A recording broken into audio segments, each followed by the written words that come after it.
कैसे आप सब। स्वागत है आपका टीचिंग इंस्टीट्यूट में। बात करेंगे बिहार में 7वें चरण की शिक्षक बहाली होनी है। लगभग मार्च 2023 में 2 लाख अभ्यर्थियों की यहाँ पर बहाली होनी है। 2 लाख सीटों पर बिहार के राज्य सरकार जो है वहाँ पर शिक्षकों की बहाली करेंगी।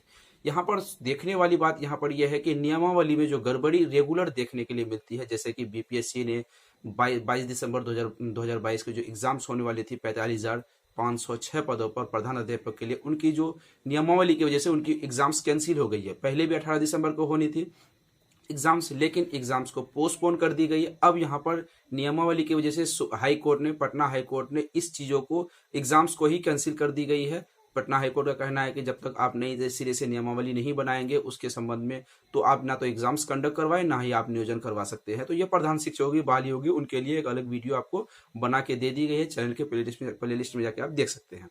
अब सवाल आता है कि 7वें चरण में 2 लाख अभ्यर्थियों की जो मार्च 2023 में नियुक्ति होनी है, नियोजन प्रक्रिया कंप्लीट करनी है, सत्र सेशन में, शीतकालीन सत्र में नियमावली की जो प्रस्ताव है उस पर मोहर लगने वाली है। क्या उस पर मोहर लगेगी? तो देखने वाली बात यह है कि जो शीतकालीन सत्र चल रही है उसमें नई नियमावली जो बिहार सरकार प्रस्तुत करेगी, उसमें मुझे नहीं लगता पर्सनली कि उसमें इस चीजों को अप्रूवल मिलेगी, वहां पर मोहर, सही मोहर लगेगी। क्यों?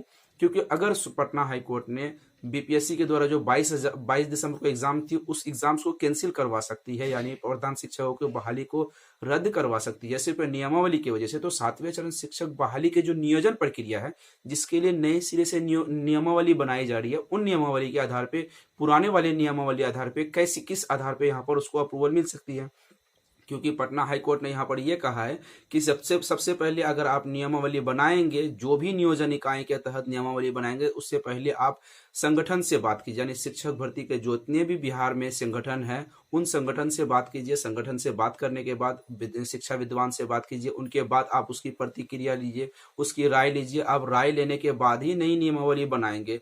तो बिहार सरकार जो शीतकालीन सत्र में नियमावली को प्रस्तुत करने जा रही है, उसमें से यहाँ पर कहीं पर भी किसी से उन्होंने ना तो मशवरा ली है, ना तो राय ली गई है, ना ही उनके सामने, पब्लिक के सामने पेश की गई है। बिहार सरकार जो भी अपने ड्राफ्ट में तैयार करके रखी है उस ड्राफ्ट के आधार पे वो फिर सेशन में प्रस्तुत करेगी, यानी शीतकालीन सत्र में वहां पर वो प्रस्तुत करेगी और उसको वहां पर मोहर लग जाएगी। अगर मोहर लग भी गई, क्योंकि वो बिहार सरकार के मंत्री सब है, वहां पर मोहर लग जाएगी विधान परिषद में।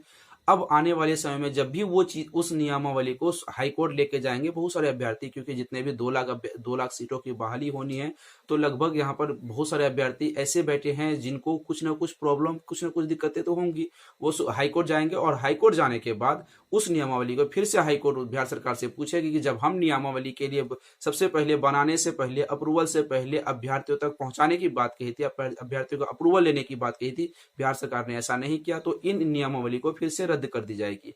यानी ऑल ओवर यहाँ पर यह कहा जा सकता है कि अगर बिहार सरकार नियमावली को अप्रूवल लेके नियोजन इकाई कंप्लीट करवाना चाहती भी है, करवाना शुरू कर देगी, तो कहीं ना कहीं फिर से कोई अभ्यर्थी हाईकोर्ट जाके इस नियमावली को रोकवा सकती है। यानी 7वें चरण की बहाली अभी 2023 मार्च में होने की तो बात कही जा रही है। देखिए 2019 से ही छठे चरण की प्रक्रिया शुरू है, 2022 में अभी तक खत्म नहीं हो पाई है छठे चरण की। 7वें चरण की जो बहाली है मार्च 2022 से शुरू होनी थी, लेकिन अब तक 2023 में नई डेट आई है। हर महीने शिक्षा मंत्री के द्वारा अगले महीने कहते कहते यहाँ पर 2023 तक लेके जा चुकी है। अब आने वाले समय में क्या 2023 को आगे बढ़ा पाएगी, या फिर उस 2023 में नियोजन 7वें चरण में 2 लाख अभ्यर्थियों को, 2 लाख सीटों को सरकार फुलफिल कर सकती है या नहीं?